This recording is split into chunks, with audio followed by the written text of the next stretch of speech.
Genes of you and me. We're all made of DNA. We're all made of the same chemical DNA. We're all made of DNA.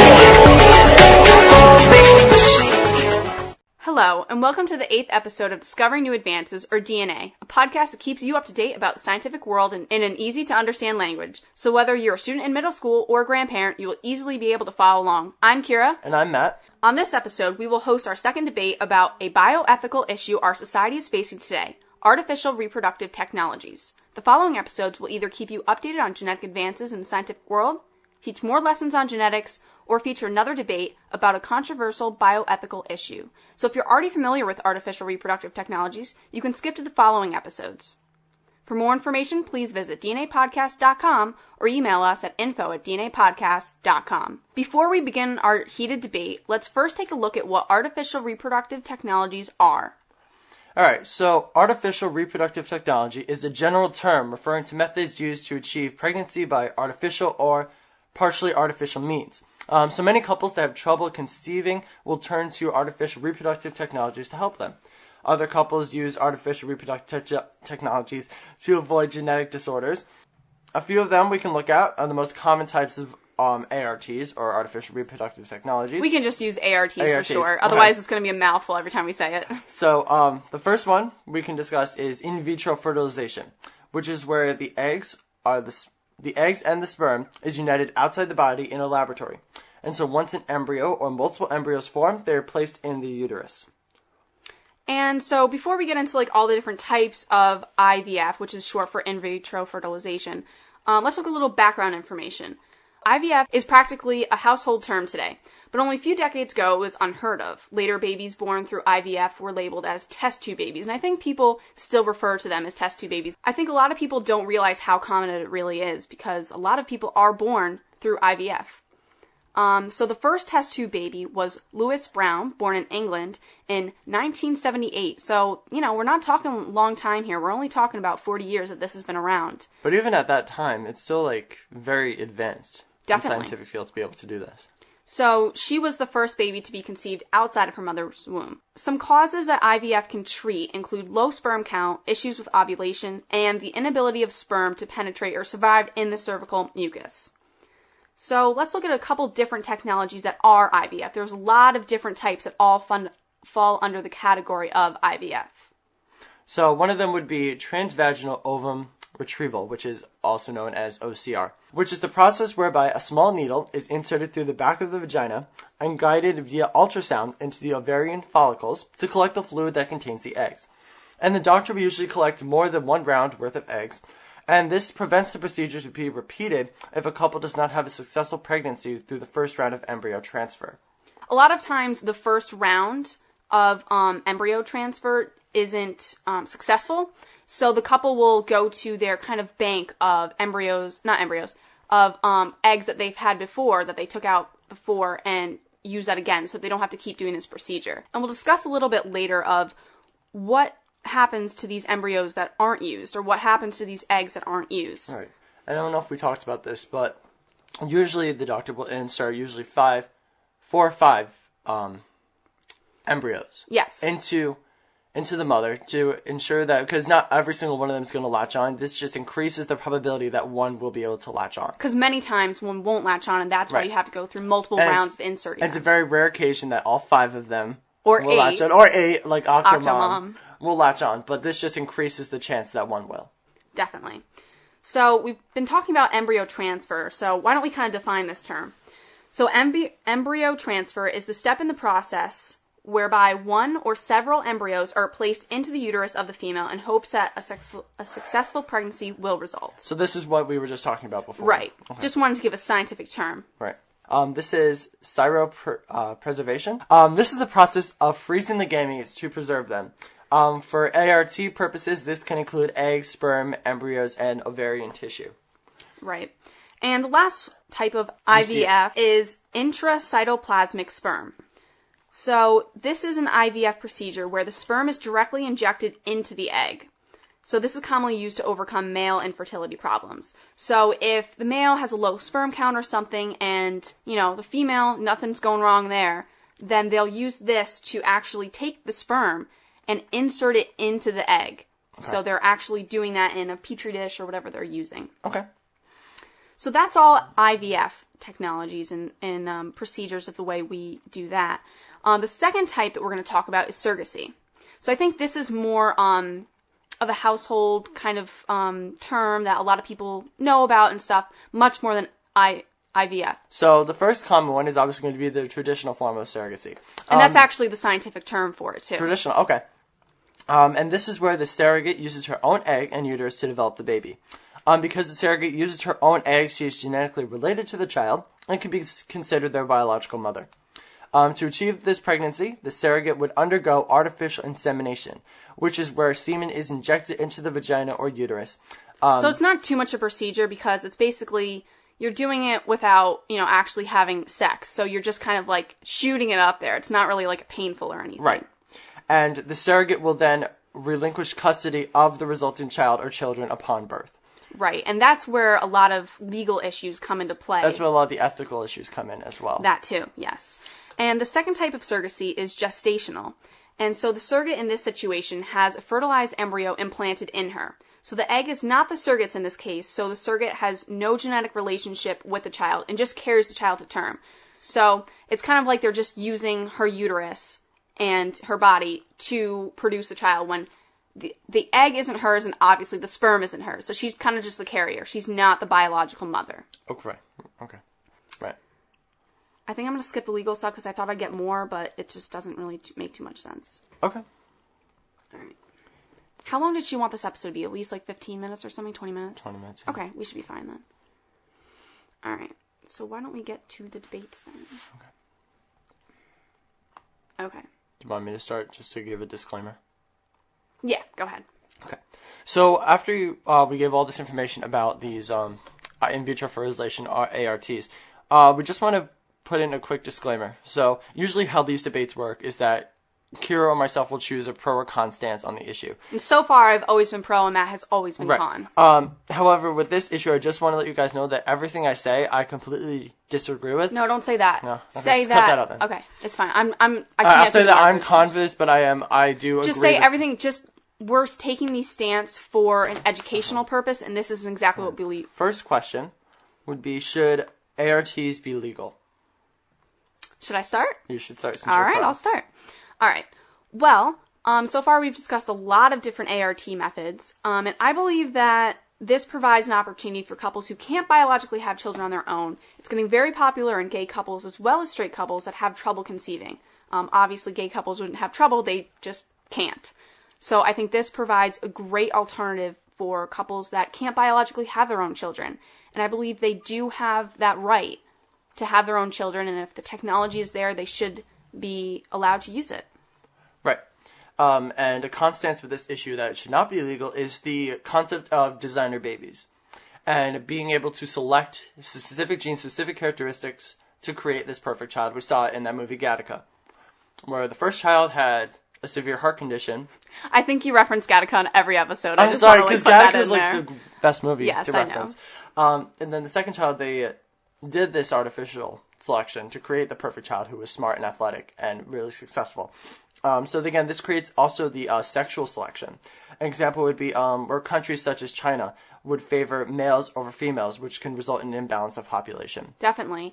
And if we have all these technologies in place, then that's just, those issues are going to get much worse, especially in those countries. I feel like here in the U.S., that's not going to be too much of an issue because I think, couples don't really, for the most part, say, oh, I really want a male because he'll be better, in the workforce and in life, and he'll be better to pass on my genes and my dreams and all that. Right. Genes and dreams. In a sense, this also relates to the cultural aspect of still being linked to the family. Because in this type of culture, they're very focused on sticking to the family, staying together. So if they have a son, the son's always going to be part of the family, always going to have that last name, always going to have, that family line. And if they have a girl, she's obviously going to have to change her last name and be part of a different family. So it's kind of like that. It severs that connection. Yes, definitely. So, it's obviously in the United States, it's more accepting for ARTs to be... Yes. To happen. And actually, a lot of countries, this is illegal. I mean, it's not like it's black and white. There's a lot of gray areas of, should this be allowed? Well, what about this? And it's kind of like, how far should the government of different countries allow this? So other countries, citizens from other countries will come to the U.S. to have this done and then go back and move, which is another issue in this debate, because you can't just think of your own country, because citizens from other countries can come and then, you have not great relations with these other countries because of these issues. Right.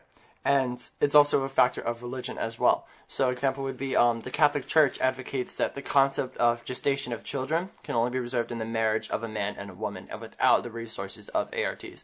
And I think we discussed this on the last episode. I remember talking about religion and how you're cheating God by creating this perfect child when in God's eyes he creates everybody to be their own person, Right. That religious thing also comes into a major role here. And religion, it depends on which religion we're talking about. Right. You mentioned Catholicism. From what I understand from reading online and everything, that a lot of Catholics also disagree with pre-screening for genetic disorders, which, coming from a science standpoint, that is a huge advance in our evolution, possibly. Because if we can pre-screen for specific genetic disorders, then we can even eliminate those. And I know I mentioned that on last episode, and that was one of my pros for gene therapy and gene theft. Just gene therapy. So if we can pre-screen for genetic disorders, we can eliminate those, over the next even 100 years or so. Right. Which is a very short span of time when you think about evolution. Because technology is really, really prevalent in our evolution compared to other animals. Focusing on ARTs, but focusing more on in vitro fertilization. This is obviously a cost issue is going to be a major thing associated with this. The average cost for an in vitro fertilization cycle in the U.S. is around $12,400. Okay. Which I think, yes, it's a lot, but if it means you can have a child, it's not that much. It's like a cheap car or something. But if you think about it, the people who are financially who can't financially afford that, but they still want the child, would it be easier to go through an adoption, or would this make more sense? Just because it's expensive doesn't mean it shouldn't be used. I think for the time being, a lot of times when a technology comes out, at first it's very expensive, but over time it becomes very cheap. Computers, for example. First computers were very, very expensive. Nobody thought, we'd all have personal computers. But most people now have computers. So it's an example of how, the evolution of technology will change prices and stuff. So at the beginning, yes, it will be even now, only people that are kind of financially set or, have that money available can use that. I'm sorry. I'm just thinking that if this is a business, obviously the business wants to make money. Yes. In some way. So if there's a high demand for for IVFs, don't you think it would make sense for them to increase the price if there's a high demand for it and it's highly successful? We're talking about now medical. So a lot of things are changing in healthcare, especially with Obama in office, and he's changing a lot of things. So I think that IVF and all ARTs will be affected by that. So people will be able to have this done. Now, I don't know if this is considered something that, you want that, you have to pay for it, you don't need it. Because a lot of times for insurance, if you don't really need it, we're not going to pay for it. So I don't know whether they would categorize that as a want or a need.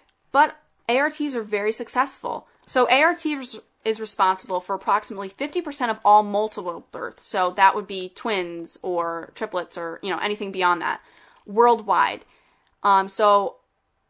And about half of IVF pregnancies in the U.S. result in multiple births. So this is a great thing. Right, but also with that high increase of these multiple births through IVF, it also is a high chance of premature delivery. Ooh, that's a good point. Which also is obviously a major issue associated with even just regular pregnancies, regular births. It's just associated that we want to care for the child's well-being, and with this increase, it's going to increase that chance of them having these premature delivery births. And with comes premature delivery births is a lot of health concerns that a lot of times the lungs is the last to develop. So our next question is that should surrogacy be legal? And for argument's sake, surrogacy should not be legal due to the price, as I said before, with in vitro fertilization. So usually the cost for a surrogate arrangement would be around $50,000.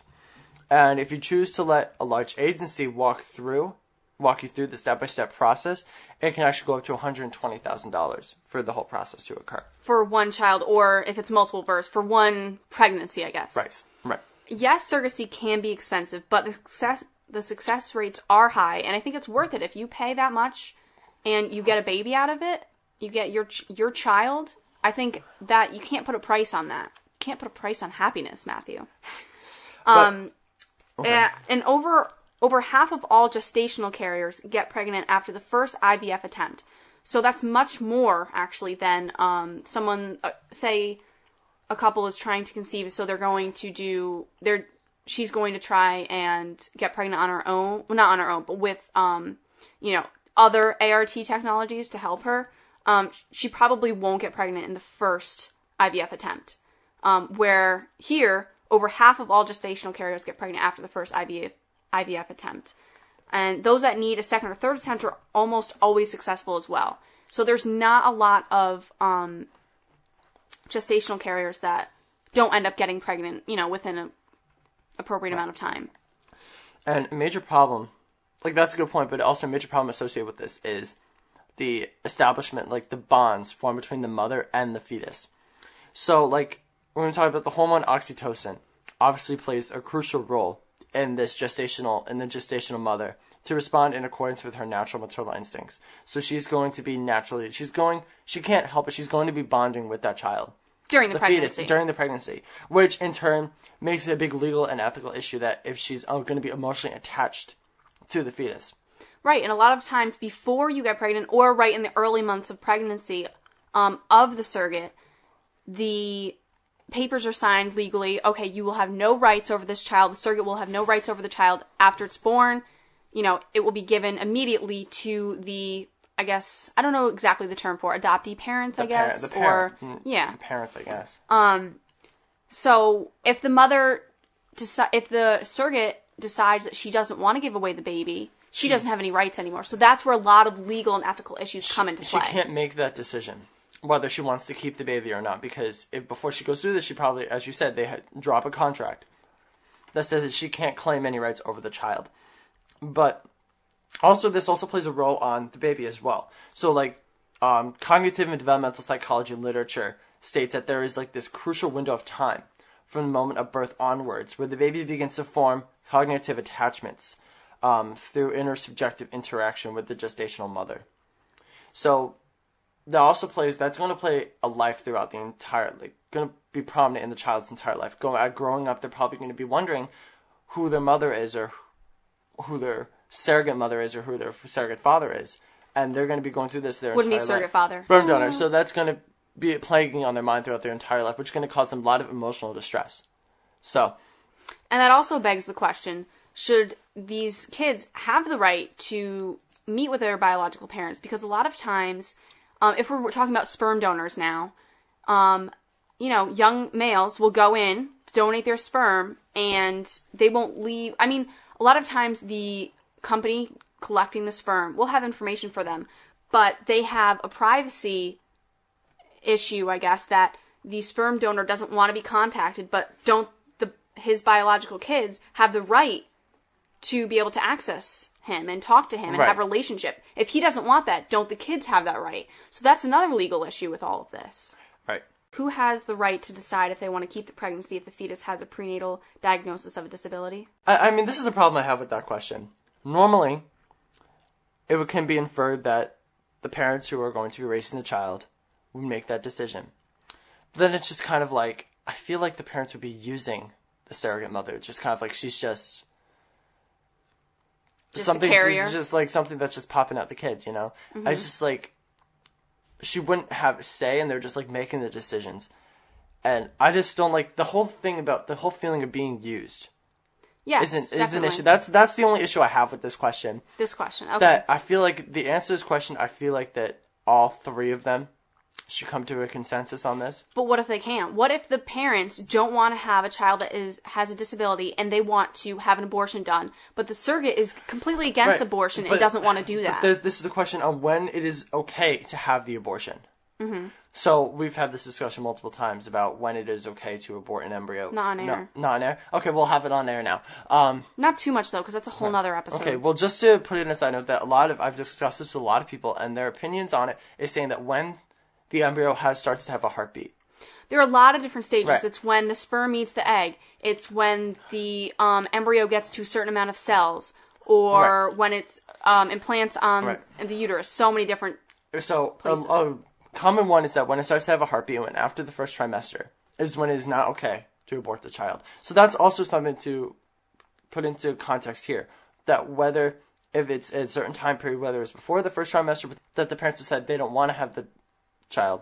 I think there needs to be laws in place of when an abortion is allowed to take place. And that's just generally, not even in ARTs. Across the board of anyone that wants to get an abortion, there should be kind of like an end date where you can't do it past X month or something of development. But getting back to surrogacy, I think there's a lot of issues that come into play because you have 3 people involved in this decision, and one of them is usually they haven't had a relationship with them previously. The surrogate typically doesn't have a relationship with them. They just met, they kind of chose them, picked them out, went shopping for a surrogate, picked one out. So there can be issues with that. And even if the surrogate is family or friends with the couple, there can be a lot of issues with that because they have a history and they don't want to hurt each other's feelings. And so there's a lot that comes with being a surrogate, that it's not as easy as developing a kid and giving it to the other person. There's a lot of emotional, bioethical laws. There's a ton of things, and what happens to the child, how that affects their life. I think that as this becomes more prevalent, that it's not going to be as obscure to have a child be born from a surrogate mother. So it's going to become more socially normal, so that there's not going to be a lot of not going to be as much emotional baggage as there is now and in the past. Okay. Well, I hope that we give you guys some insight into this controversy with ARTs, IVFs, and surrogacy. So please visit dnapodcast.com for more information about artificial reproductive technologies, with an outline of this debate, along with other lessons, not only in audio format, but in a written format with visual aids. There is also a contact form there for easy access to send in feedback about the shows or any questions that you might have, or you can email us directly at info@dnapodcast.com. To keep in contact with the show, you can like us on Facebook and follow us on Twitter, both at /DNA Podcast. Be sure to subscribe us on iTunes if you haven't already. Just search DNA Podcast. We pop right up. So please review us on iTunes. It's the best way to have others like yourself discover us and benefit from the show. You can find all those links we mentioned on the website dnapodcast.com. Thanks for listening, and join us next episode to learn and discover new advances in the scientific world. DNA.